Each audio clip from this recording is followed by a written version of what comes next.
In this video we'll show you how to automate making medical syringes. It'll also include a method of turning back on your industrial crafter after a server restart. The components we'll require for this are 1 level 2 workbench, 2 wooden storage boxes, 2 storage adapters, 1 industrial crafter, 1 small rechargeable battery, 1 electrical branch, 2 industrial crafters and 1 medical syringe blueprint. We will go over how to get the blueprint later on. Right, to start with we're going to put some small boxes down. So we're going to rotate this one once and then put that into the left, then get the next one, rotate that 3 times and put it in next to it. This is so we can connect the storage adapters on either side.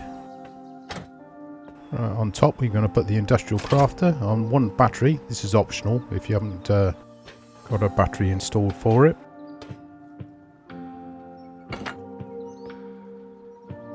Now we're going to put in our conveyors and electrical branch. The electrical branch is to automatically start the crafter.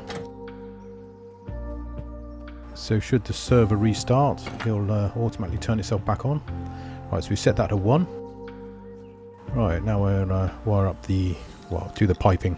So we'll take the output of the component and put it into the first conveyor. And then this conveyor we're going to take down and put into the input of the crafter. Now we'll change the colour of the pipe. Oops. And that's going to go into the input of the second conveyor. And then from this conveyor we're going to put into the input of the box down here, which we're going to have our meds collecting in. Right, now let's do the electrics.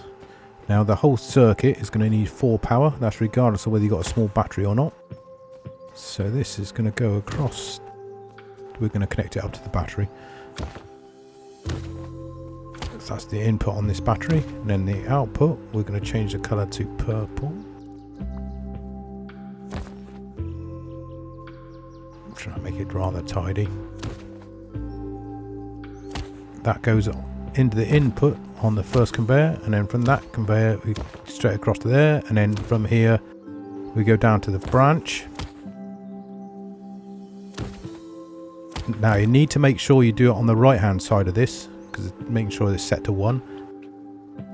This will go down to the power on the crafter.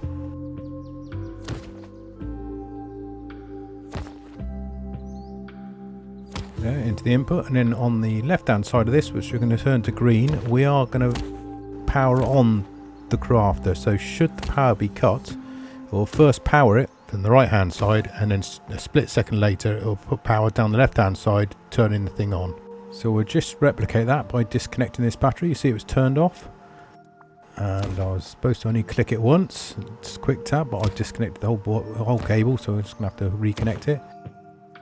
And straight away it should come straight on. There we go.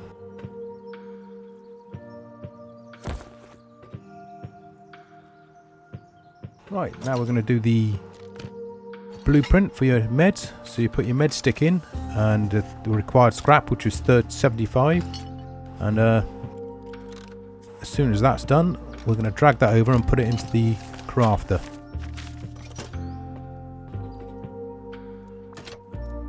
So we put that in the top of the crafter, and then we're going to turn these on. Then we're going to put the mats in. No, we want to set this up first. So we put cloth first. That's going to be 15. Put it in as max. And then we're going to put frags. Again, max 10. And then we're going to put low grade. We're going to put a G on the end of that, low grade, and again 10 on that. We're going to tell it we require all and click apply. Right, now we put the mats we need in, and we take a step back, and we should see it starting to shunt the stuff into the crafter. Crafter is already manufacturing a stim pack, which should be coming through on the right hand side filled conveyor. There we go, and that's now going to keep on doing it until it's full. While we're waiting for the med box to fill up, if you'd like to like and subscribe, that would be brilliant, and maybe leave a comment, that would help with the algorithm. I might as well take this time to add that I've got my own Rust server up and running, Aqua Rust. It's a monthly wipe, none of this early wipe malarkey if the pop is low either. It has no team limit and is 50% upkeep. I've set helis to spawn on the road, other than that it's pretty much vanilla. What I am able to offer, since I've managed to get membership status with YouTube, thanks to your support, is a VIP status on the server. If once you subscribe you hit the join button. What this will give you is in-game VIP tags, access to the VIP section on the Discord, access to a new map a few days prior to the monthly wipe, oh and Q-skip should there be one. As after all that it still hasn't filled up all the boxes, we'll skip forward a few minutes. There we go, and any second it'll start flashing white to let us know the box is full. And that is it. Thank you very much for watching.